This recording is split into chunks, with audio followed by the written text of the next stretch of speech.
مولاي صل وسلم دائما أبدا على حبيبك خير الخلق كلهم. بسم اللہ الرحمن الرحیم.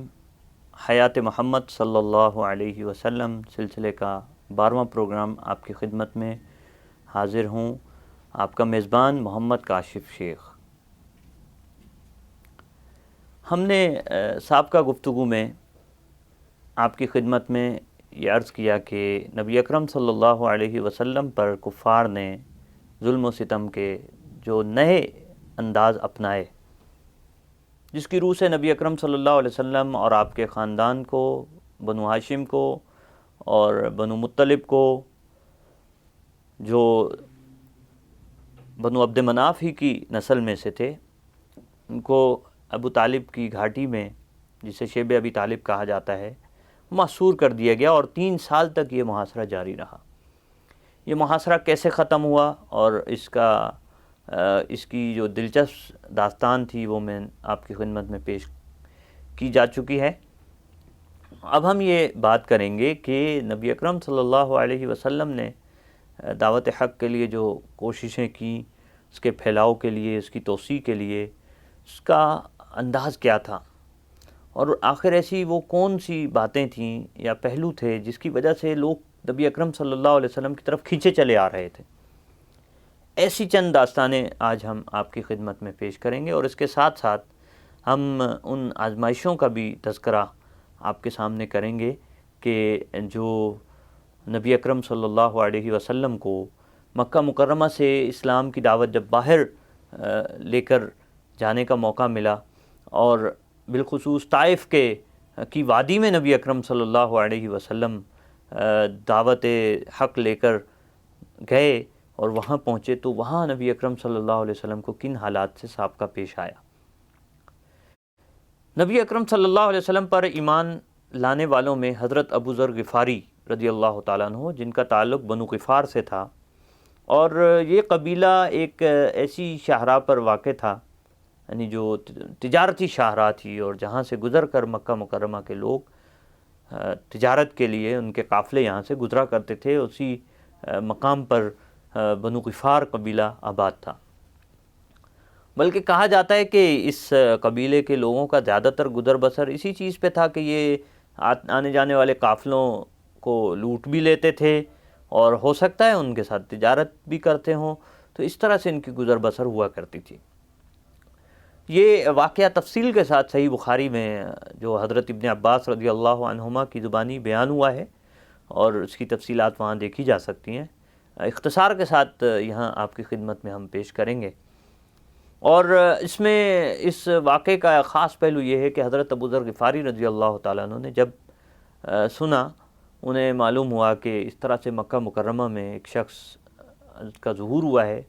نمودار ہوا ہے، اور وہ نبوت کا دعویٰ کرتا ہے، اور اس کی تعلیمات اخلاقی تعلیمات ہیں، اور وہ لوگوں کو بالکل یعنی تمام کئی خداؤں کی عبادت کے بجائے اللہ وحدہ لا شریک کی عبادت کی طرف دعوت دیتا ہے، بتوں کو سے بچنے اور گریز کرنے کا کہتا ہے، برائیوں سے بچنے کا کہتا ہے، صلہ رحمی کا حکم دیتا ہے. تو وہ ان میں سے بعض باتیں ایسی بھی تھیں کہ جس سے وہ بڑے متاثر بھی تھے. تو انہوں نے کہا اپنے بھائی سے کہ جاؤ ذرا مکہ مکرمہ میں جا کے پتہ تو کرو کہ یہ جو ایک نیا جو پیغام آ رہا ہے مکہ مکرمہ سے، اور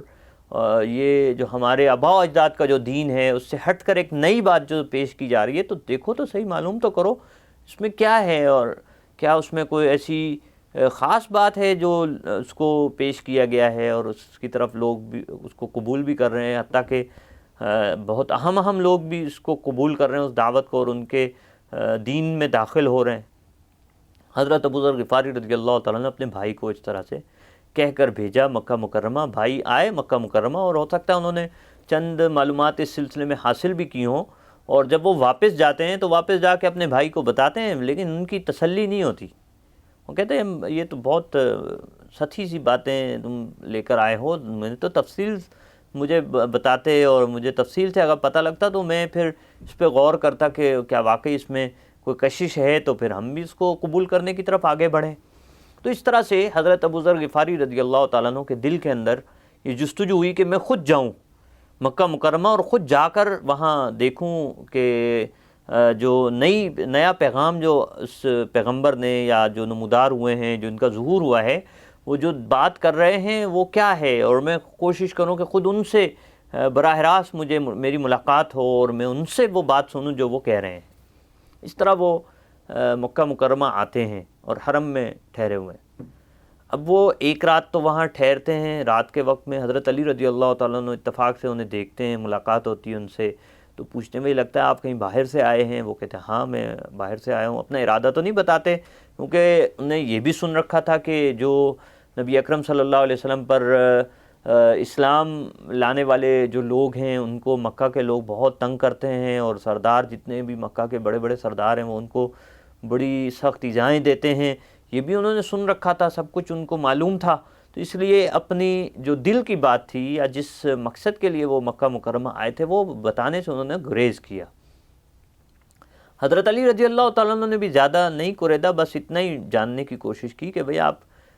کہاں سے آئے ہیں، اور تعارف ہوا ان سے، اور پھر ان کو اپنے ساتھ گھر بھی لے گئے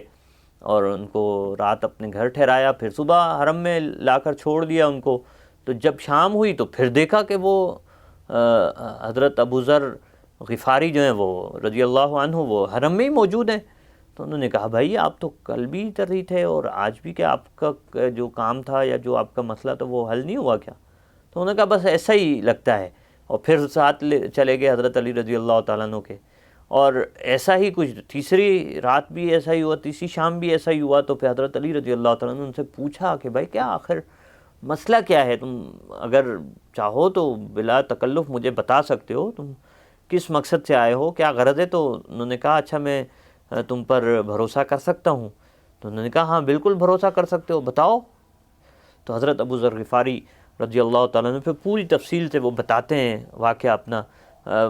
مطلب اپنے آنے کا مقصد بتاتے ہیں کہ بھئی میں اس مقصد کے تحت آیا ہوں اور یہ میرا مقصد تھا۔ حضرت علی رضی اللہ تعالیٰ عنہ سے دل ہی دل میں خوش بھی ہیں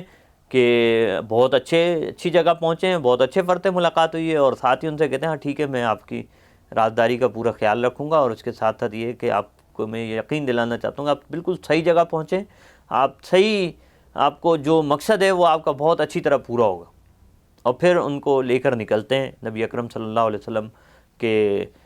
جہاں آپ صلی اللہ علیہ وسلم ٹھہرے ہوئے تھے، اور جہاں آپ صلی اللہ علیہ وسلم سے ملاقات کے لیے لوگ آیا کرتے تھے، اور بلکہ ان سے یہ بھی کہا کہ آپ میرے ساتھ ساتھ پیچھے پیچھے آئیں، اور اگر آپ کو کسی موقع پہ ایسا لگے کہ کوئی شخص آپ کو جانتا ہے تو آپ یعنی مجھے اشارہ کر دیں، تو میں یہ کروں گا کہ میں دیوار کے ساتھ لگ جاؤں گا، تو کسی کو یہ احساس بھی نہیں ہوگا کہ میرے ساتھ ہیں، تو اس لیے آپ کو پریشانی نہیں ہوگی۔ تو پھر راستے میں چلتے ہوئے کہیں اگر کوئی ایسا خدشہ ہوتا تو پھر حضرت علی رضی اللہ تعالیٰ عنہ دیوار کی اوٹ میں ہو کے اپنا جوتا صحیح کرنے لگ جاتے تاکہ کسی کو یہ گمان نہ ہو کہ اکٹھے ہیں۔ اس طرح سے پھر پہنچ جاتے ہیں حضرت ارقم رضی اللہ تعالیٰ عنہ کے حجرہ پہ، ان کے گھر پہ پہنچ جاتے ہیں جہاں نبی اکرم صلی اللہ علیہ وسلم موجود تھے۔ تو وہاں پہنچ کے پھر نبی اکرم صلی اللہ علیہ وسلم سے ملاقات کرتے ہیں، اور اس ملاقات میں وہ نبی اکرم صلی اللہ علیہ وسلم سے دین کی جو باتیں سیکھتے ہیں ان سے بہت متاثر ہوتے ہیں، اس کو کھلے دل سے قبول کر لیتے ہیں، کلمہ پڑھ کے مسلمان ہو جاتے ہیں۔ نبی اکرم صلی اللہ علیہ وسلم ان سے کہتے ہیں کہ اب آپ چلے جائیں اور جا کر کے آپ اپنے قبیلے میں جو ہے وہ اس کو مناسب سمجھیں تو اس بات کو کریں۔ ویسے یہ کہ وہ جس طرح کے حالات چل رہے تھے تو اللہ کے رسول صلی اللہ علیہ وسلم نے ان کو یہی تلقین کی کہ بھئی ٹھیک ہے آپ اپنی اس بات کو ابھی پردہ خفا میں رکھیں، ابھی اس کو راز ہی رکھیں۔ لیکن حضرت ابو ذر غفاری رضی اللہ تعالیٰ نے یہ سوچا کہ، اور نبی اکرم صلی اللہ علیہ وسلم سے یہ عرض کیا کہ اللہ کے رسول صلی اللہ علیہ وسلم جب میں اسلام میں نے قبول کر لیا ہے اور میں نے اس دین کو حق سمجھ کر اختیار کر لیا، تو پھر اب اس میں چھپانے والی کیا بات ہے؟ تو وہ گئے حرم میں، اور حرم میں جا کر کے انہوں نے یعنی جب حرم سے گزر رہے تھے تو ان کے دل کے اندر جو بات جو انہوں نے نبی اکرم صلی اللہ علیہ وسلم سے شیئر بھی کی تھی، وہ وہاں اس موقع پہ اس ایک ایمان کی جو رمق تھی، وہ جو چنگاری جو سلگ اٹھی تھی، انہوں نے کہا بس اب یہ موقع ہے اس کا اظہار کرنے کا اور اس کو بیان کرنے کا دنیا کے سامنے۔ تو انہوں نے برملا اعلان کیا کہ بھائی میں تو کلمہ پڑھ کر مسلمان ہو گئے، اشہد ان لا الہ الا اللہ واشہد ان محمدًا عبدہ ورسولہ۔ ادھر یہ کلمہ جب انہوں نے پڑھا تو کفار مکہ ہر طرف سے ان پر پل پڑے، اور ایسا تشدد کیا کہ قریب تھا کہ وہ جان سے ہی چلے جاتے۔ تو حضرت عباس رضی اللہ تعالیٰ عنہ آگے بڑھتے ہیں، اور ان آگے بڑھ کر وہ روکتے ہیں ان کو، قریش کو اور کفار مکہ کو، کہ بھائی تمہیں نہیں معلوم کہ یہ کس قبیلے کا فرد ہے؟ یہ بنو غفار قبیلے سے ان کا تعلق ہے، اور بنو غفار کون ہیں؟ یہ وہ لوگ ہیں جن کے بستیوں سے تم لوگ گزر کر تمہارے تجارتی قافلے آتے جاتے ہیں، تو یہ تو تمہارا راستہ بند کر دیں گے۔ پھر جا کر کے لوگوں نے ان کو چھوڑا، اور وہ اس طرح سے ان کی ایک طرح سے جان بچی۔ اور اگلے دن پھر یہی واقعہ پیش آیا، تو حضرت عباس رضی اللہ تعالیٰ عنہ نے پھر اس اگلے دن بھی اسی طرح سے ان کو بچایا۔ لیکن یہاں آپ دیکھیے کہ جو حق کی دعوت قبول کرنے والے ہیں وہ کس جذبے کے ساتھ ہر طرح کی قربانی دے رہے ہیں، آزمائشیں برداشت کر رہے ہیں، حق کا اعلان کر رہے ہیں۔ اور اس موقع پہ تو حضرت ابوبکر صدیق رضی اللہ تعالیٰ عنہ، جو بہت وہاں اس علاقے کے اندر مکہ مکرمہ میں ان کا ایک مقام تھا، مرتبہ تھا، لیکن خود انہیں سخت سے سخت آزمائشوں سے دوچار کیا گیا۔ حضرت عمر رضی اللہ تعالیٰ عنہ، جو ان سے بڑا نڈر اور جری کوئی اور شخص نہیں تھا، ان تک کو کفار مکہ نے اور رؤسائے قریش نے ان تک کو سخت، ان پر بھی ظلم و ستم کے پہاڑ توڑے، ان کو بھی بہت تکلیفیں پہنچائیں، ان کو بھی مارا پیٹا گیا، کسی کو بھی نہیں بخشا گیا۔ اور اسی طرح سے اس میں صحیح مسلم میں ایک اور واقعہ، جو باہر کے لوگ جو اسلام قبول کر رہے تھے اور اسلام کی کرنیں مکہ سے باہر تک پہنچ رہی تھیں، تو انہی واقعات میں سے ایک واقعہ حضرت ضماد ازدی رضی اللہ تعالیٰ عنہ کا پیش کیا جاتا ہے۔ وہ یمن کے باشندے تھے، اور وہ جھاڑ پھونک پہ یقین رکھنے والے تھے، اور ان کا کام یہ تھا کہ وہ آسیب اتارتے تھے لوگوں کے، اور لوگوں کو اس طرح سے اس سے فاقہ ہوا کرتا تھا، تو لوگ ان کے پاس جاتے تھے۔ انہوں نے جب نبی اکرم صلی اللہ علیہ وسلم کے بارے میں سنا، اور نبی اکرم صلی اللہ علیہ وسلم کے بارے میں ان کو معلوم ہوا، تو وہ آئے، مکہ مکرمہ آئے، اور نبی اکرم صلی اللہ علیہ وسلم سے ملاقات کی۔ اچھا، انہوں نے یہ بھی سن رکھا تھا کہ نعوذ باللہ اللہ کے رسول صلی اللہ علیہ وسلم مجنون ہیں، کیونکہ قریش نے اور کفار نے طرح طرح کا پروپیگنڈا کر رکھا تھا، اور آپ صلی اللہ علیہ وسلم کو نہ جانے کیا کچھ کہا کرتے تھے۔ تو یہی کچھ حضرت ضماد رضی اللہ تعالیٰ عنہ نے بھی سن رکھا تھا۔ تو وہ آئے، اور آ کے انہوں نے نبی اکرم صلی اللہ علیہ وسلم کو یہ پیشکش کی کہ میں آپ کا علاج کر سکتا ہوں، ویسے میں جو ہے وہ آپ کی تکلیف، اگر آپ کو کوئی تکلیف ہے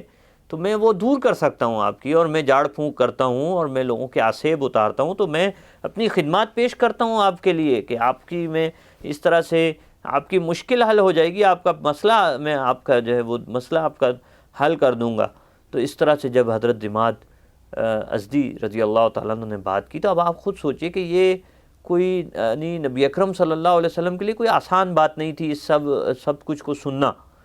اور کوئی اگر ان کی جگہ کوئی اور ہوتا تو وہ تو فوراً ناراض ہو جاتا اور سخت غضبناک ہو جاتا،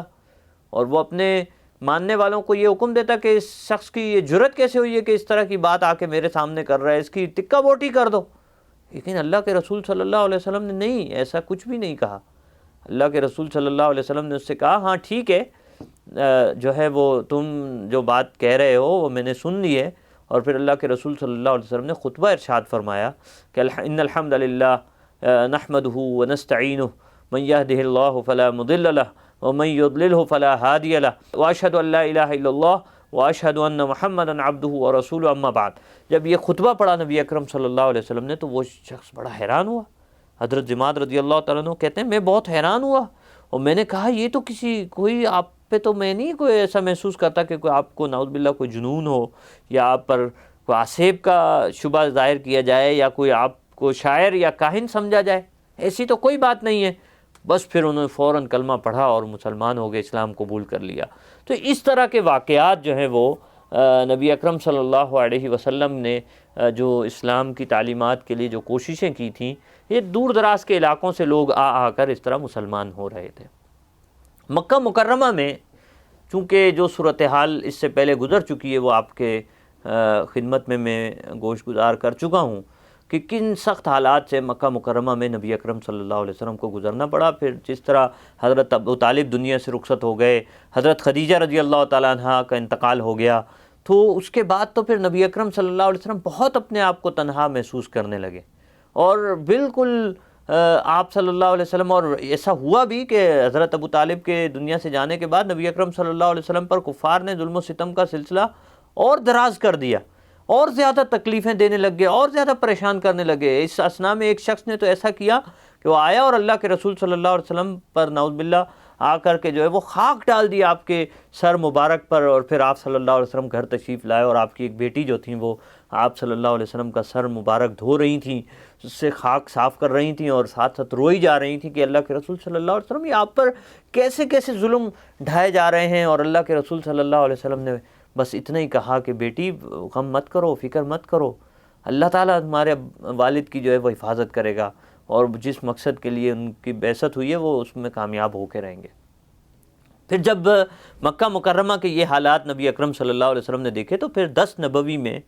آپ صلی اللہ علیہ وسلم نے پھر یہ فیصلہ کیا کہ اب میں مکہ مکرمہ سے باہر جاؤں گا. آپ صلی اللہ علیہ وسلم طائف کی طرف روانہ ہوتے ہیں، جو مکہ سے 60 میل کی مسافت پر ہے، اور آپ کے ہمراہ حضرت زید بن حارثہ رضی اللہ تعالیٰ عنہ بھی تھے. تو آپ سب سے پہلے وہاں پہنچ کر قبیلہ ثقیف کے 3 سرداروں سے ملتے ہیں، عبد یا لیل سے ملتے ہیں، مسعود اور حبیب سے ملتے ہیں. ان تینوں کے سامنے نبی اکرم صلی اللہ علیہ وسلم دین کی دعوت رکھتے ہیں، لیکن وہ بالکل صاف انکار کر دیتے ہیں. اور ان کا اصرار تھا. آپ صلی اللہ علیہ وسلم طائف میں 10 دن رہے، 10 دن قیام فرمایا نبی اکرم صلی اللہ علیہ وسلم نے، اور جتنے قابل ذکر سردار تھے سب تک اپنی بات الگ الگ پہنچائی، ان سب تک پیغام پہنچایا، اور ان سب نے بیک زبان نبی اکرم صلی اللہ علیہ وسلم سے مطالبہ کیا کہ آپ ہمارا شہر چھوڑ کر چلے جائیں اور ہمارے یہاں جو ہے نا یہ دعوت کا کام چھوڑ دیں. لیکن ظاہر ہے نبی اکرم صلی اللہ علیہ وسلم تو ان کے کہنے سے تو نہیں پیچھے ہٹ سکتے تھے. آپ صلی اللہ علیہ وسلم اپنا کام جاری رکھے ہوئے تھے، اور اسی اثناء میں انہوں نے کچھ اوباشوں کو اور کچھ لچوں لفنگوں کو، مختلف نوجوانوں کو نبی اکرم صلی اللہ علیہ وسلم کے پیچھے لگا دیا، جو نبی اکرم صلی اللہ علیہ وسلم کو نعوذ باللہ گالیاں دیتے، تالیاں پیٹتے اور برا بھلا کہتے. اور صرف اسی پہ اکتفا نہیں کیا، بلکہ طائف کی اس وادی کی جو ایک تنگ راستہ تھا، اس راستے پہ دونوں اطراف لوگ کھڑے ہو گئے اور نبی اکرم صلی اللہ علیہ وسلم کو ایذا دیتے رہے، اور انہوں نے نبی اکرم صلی اللہ علیہ وسلم پر پتھر برسانے شروع کر دیے. اور اللہ کے رسول صلی اللہ علیہ وسلم حضرت زید بن حارثہ رضی اللہ تعالیٰ عنہ ڈھال بن گئے. اپنے جسم پر انہوں نے بہت سے پتھر کھائے، ان کا جسم بھی زخمی ہو گیا، سر زخمی ہو گیا، لہولہان ہو گئے. اور اللہ کے رسول صلی اللہ علیہ وسلم بھی اپنے بدن مبارک پر ان پتھروں کی مار برداشت کرتے رہے، سہتے رہے، یہ سارا ظلم سہتے رہے. بدن مبارک نبی اکرم صلی اللہ علیہ وسلم کا لہولہان ہو گیا. اور یہ کیسی عجیب کیفیت سے نبی اکرم صلی اللہ علیہ وسلم کو سابقہ پیش آیا، تاں کہ اللہ کے رسول صلی اللہ علیہ وسلم نے عتبہ اور شیبہ جو کہ ربیعہ کے بیٹے تھے ان کے باغ کے اندر جا کر پناہ لی. اور یہ جو سنگباری تھی نبی اکرم صلی اللہ علیہ وسلم پر، جس طرح سے آپ صلی اللہ علیہ وسلم پر ستم ڈھایا گیا اور ظلم کیا گیا، یہ کوئی معمولی بات نہیں تھی. یہ بہت بہت بڑی آزمائش تھی یہ نبی اکرم صلی اللہ علیہ وسلم کے لیے. لیکن آپ صلی اللہ علیہ وسلم نے ساری آزمائش کو بالکل خندہ پیشانی کے ساتھ برداشت کیا، اور اس کا اندازہ ہم آگے کے واقعات سے کر سکتے ہیں. اور اس سارے منظر کو کس طرح سے شاعر نے جو ہے وہ حفیظ جالندری نے کس طرح شاہنامہ اسلام میں بیان کیا ہے، بڑا اس سے جو ہے وہ کلیجہ منہ کو آتا ہے. اور وہ کہتے ہیں کہ بڑھے انبوہ در انبوہ پتھر لے کے دیوانے، لگے میہ پتھروں کا رحمت عالم پہ برسانے. وہ ابر لطف جس کے سائے کو گلشن ترستے تھے، وہ ابر لطف جس کے سائے کو گلشن ترستے تھے، یہاں طائف میں اس کے جسم پر پتھر برستے تھے. وہ بازو جو غریبوں کو سہارا دیتے رہتے تھے، وہ بازو جو غریبوں کو سہارا دیتے رہتے تھے، پیا پہ آنے والے پتھروں کی چوٹ سہتے تھے. وہ سینہ جس کے اندر نور حق مستور رہتا تھا، وہ سینہ جس کے اندر نور حق مستور رہتا تھا، وہی اب شک ہوا جاتا تھا اس سے خون بہتا تھا، فرشتے جن پہ آ کر جبین شوق رکھتے تھے، فرشتے جن پہ آ کر جبین شوق رکھتے تھے، وہ پائے نازنی زخموں کی لذت آج چکھتے تھے، جگہ دیتے تھے جن کو حاملان عرش آنکھوں پر، جگہ دیتے تھے جن کو حاملان عرش آنکھوں پر، وہ نعلین مبارک خاک و خون سے بھر گئیں یکسر، وہ نعلین مبارک خاک و خون سے بھر گئیں یکسر، بشر کی عیب پوشی کے لیے جس کو اتارا تھا، بشر کی عیب پوشی کے لیے جس کو اتارا تھا، بشر کی چیرہ دستی سے وہ دامن پارا پارا تھا، بشر کی چیرہ دستی سے وہ دامن پارا پارا تھا۔ تو یہ ظلم و ستم نبی اکرم صلی اللہ علیہ وسلم پر ڈھایا گیا مکہ مکرمہ میں، طائف کی وادی میں۔ اللہ کے رسول صلی اللہ علیہ وسلم جو عتبہ اور شیبہ کے باغ میں ٹھہرتے ہیں تو وہاں اللہ تعالیٰ سے دعا کرتے ہیں، اللہ تعالیٰ سے شکوہ اور زاری کرتے ہیں، اللہم الیک اشکو ضعف قوتی وقلت حیلتی وہوانی علی الناس یا ارحم الراحمین، کہ اے اللہ میں اپنے قوت کی کمزوری اور اپنی تدبیر کی کمی کا شکوہ تجھی سے کرتا ہوں، اے رب کائنات میں لوگوں کے مقابلے میں اتنا ہلکا سمجھا جا رہا ہوں، اس کی یہ اے ارحم الراحمین بس یہ زاری میں صرف تیرے ہی سامنے کر رہا ہوں، تو کمزوروں کا رب ہے، اے رب العالمین تو کمزوروں کا رب ہے اور تو ہی میرا رب ہے، الی من تکلنی، یہ کن لوگوں کے حوالے تم نے مجھے کر دیا، الی بعید یتجہمنی ام الی عدو ملکتہ امری، اے رب کائنات کیا ایسے ناآشنا لوگوں کے سپرد کر دیا ہے کہ جو مجھ سے سختی کے ساتھ پیش آ رہے ہیں، تندی کے ساتھ پیش آ رہے ہیں، اور یا پھر ایسے دشمن کے سپرد کر دیا ہے کہ جو میرے معاملے کا جو ہے وہ مالک بن گیا ہے اور مجھ پر اس طرح کے ظلم ڈھا رہا ہے۔ تو یہ تمام نبی اکرم صلی اللہ علیہ وسلم نے دعا کی، اللہ تبارک و تعالیٰ سے راز و نیاز کیا، لیکن اللہ کے رسول صلی اللہ علیہ وسلم نے کوئی ان کے لیے بد دعا نہیں کی۔ اور پھر آپ دیکھیے کہ اللہ کے رسول صلی اللہ علیہ وسلم جب وہاں ٹھہرے ہوئے تھے اس باغ کے اندر، تو اس موقع پر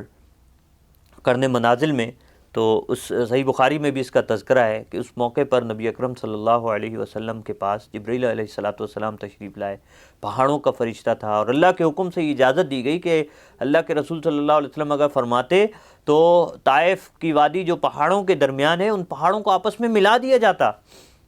اور ان کو نیست و نابود کر دیا جاتا، لیکن اللہ کے رسول صلی اللہ علیہ وسلم نے کیا فرمایا؟ اس موقع پر اللہ کے رسول صلی اللہ علیہ وسلم نے فرمایا کہ نہیں، مجھے امید ہے کہ اللہ عز و جل ان کی پشت سے ایسی نسل پیدا کرے گا جو صرف ایک اللہ کی عبادت کرے گی اور اس کے ساتھ کسی چیز کو شریک نہیں ٹھہرائے گی۔ اس امید پر نبی اکرم صلی اللہ علیہ وسلم نے ان سے درگزر کیا۔ اور آج اگر ہم غور کریں کہ وہی ثقیف کے لوگ جنہوں نے نبی اکرم صلی اللہ علیہ وسلم پر پتھر برسائے تھے، اللہ کے رسول صلی اللہ علیہ وسلم نے ان کو جواب میں عفو و درگزر کے پھول ان پر برسائے، اللہ تعالیٰ سے ان کے لیے دعائیں مانگی، اللہ تعالیٰ سے ان کے لیے مغفرت طلب کی۔ اللہ تبارک و تعالیٰ نے آنے والی نسلوں میں انہی میں سے انہیں اسلام قبول کرنے کی سعادت بخشی، اور پھر وہی جو اہل ثقیف تھے وہ پھر مختلف علاقوں میں پھیلے۔ آج ہم بر صغیر کے لوگ اگر دیکھیں، آج یہ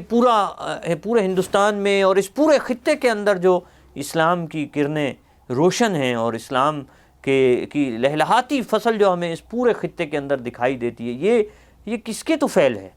یہ تو حقیقت میں طائف کی وادی میں جو نبی اکرم صلی اللہ علیہ وسلم نے آل ثقیف کے لیے جو دعا فرمائی تھی کہ ان کے آنے والے اس پیغام کو قبول کریں گے، یہ تو اسی کی تکمیل ہے۔ وہی آل ثقیف جو پھر مختلف علاقوں میں جو حکمران بھی بنے، اور بحرین کے علاقے میں، عراق کے علاقے میں، اور اسی کے زیر نگیں اس دور کے اندر یہ بلوچستان کا اور سندھ کا اور یہ سارا علاقہ اسی کے ماتحت آتا تھا، اور پھر یہاں جو فتوحات ہوئی ہیں وہ اسی خاندان کے تھرو ہوئی ہیں۔ حضرت محمد بن قاسم ثقفی رحمۃ اللہ علیہ بنو ثقیف میں سے تھے. حجاج بن یوسف ثقفی گو بڑا ظالم بادشاہ تھا، لیکن ظالم شخص تھا، لیکن اس نے ہی اپنے بھتیجے حجاج محمد بن قاسم ثقفی رحمۃ اللہ علیہ کو اسی نے بھیجا تھا. تو یہ اللہ تبارک و تعالی کا ہم پر اتنا بڑا کرم ہے کہ جو طائف والوں نے جو سلوک نبی اکرم صلی اللہ علیہ وسلم کے ساتھ کیا، اللہ کے رسول صلی اللہ علیہ وسلم نے نہ صرف یہ کہ اس کو برداشت کیا بلکہ ان کے لیے آنے والی نسلوں کے لیے دعا کی، اور وہ دعا قبول ہوئی، اور اس کے طفیل آج ہم اس دنیا میں ہم بحیثیت مسلمان زندگی بسر کر رہے ہیں. ہمارا یہ خطہ پورا کا پورا اسلام کی روشنی سے منور ہے، اور جو ہمارے لیے ایک بڑا موقع ہے کہ ہم اس ملک کو اور اس دھرتی کو اور پوری روئے زمین پر اللہ تعالیٰ کے نظام کو نافذ کریں، اور نظام مصطفیٰ صلی اللہ علیہ وسلم کا سے ہر طرف اجالا کر دیں. تو یہ ہم پر ایک فرض عائد ہوتا ہے، ہم پر یہ ذمہ داری عائد ہوتی ہے. اور اس میں ہمیں طائف کے واقعے کو اگر ہم سامنے رکھ کر، اور نبی اکرم صلی اللہ علیہ وسلم نے جتنی مشکلات برداشت کی، اگر ہم ان کو سامنے رکھ کر اگر اپنے کام میں تیزی لائیں اور بہتری لانے کی کوشش کریں، اور ہم آپس میں عفو و درگزر کا ماحول پیدا کریں، اور ہم مسلمان ہم نبی اکرم صلی اللہ علیہ وسلم کی اسوہ حسنہ کو اگر سامنے رکھیں. آپ صلی اللہ علیہ وسلم کے بارے میں تو فرمایا گیا وما ارسلناک الا رحمۃ للعالمین، ہم نے تو آپ کو تمام جہانوں کے لیے رحمت بنا کر بھیجا. تو جو رحمت للعالمین تھے، انہوں نے تو واقعی تمام عالمین کے ساتھ رحمت، سراپا رحمت تھے وہ، اور ایسا ہی انہوں نے ان تمام عالم کے ساتھ ایسا ہی طرز عمل اختیار کیا، معاف کرنے کا، عفو و درگزر کا، اور رواداری کا، برداشت کا، حوصلے کا، تحمل اور بردباری کا. لیکن کیا آج ہم مسلمان جائزہ لیں اپنا، کیا ہم آپس میں بھی ایک دوسرے کو برداشت کر رہے ہیں یا نہیں؟ ہم آپس میں اپنے مسلمان بھائیوں کو برداشت کرنے کے لیے تیار نہ ہوں، ہم آپس میں دست و گریباں ہو جائیں، ہم ایک دوسرے کا خون بہانے لگ جائیں، ہم ایک دوسرے کے قتل کو جائز سمجھیں، ہم ایک دوسرے کی جان، مال، عزت و آبرو پر ڈاکہ ڈالیں، اس کا حق ماریں کسی کا، اور کسی کے ساتھ ظلم روا رکھیں. یہ مسلمان ہوتے ہوئے ہمیں زیب نہیں دیتا، ہرگز زیب نہیں دیتا. تو آج کے اس درس کے اندر اور آج کی اس گفتگو میں ہمارے لیے سیرت طیبہ سے جو پیغام ہے، حیات محمد صلی اللہ علیہ وسلم سے جو پیغام ہے، وہ رواداری کا پیغام ہے، اخوت و محبت کا پیغام ہے، دنیا بھر کے مسلمانوں کے آپس میں ایک امت بن جانے کا پیغام ہے، اور حق کے لیے ہر طرح کی تگ و دو کرنے، ہر طرح کی جد و جہد کرنے. اور کفار جو بھی ظلم و ستم ڈھا رہے ہیں، ٹھیک ہے وہ ایک آزمائش ضرور ہے، لیکن اس کو یقیناً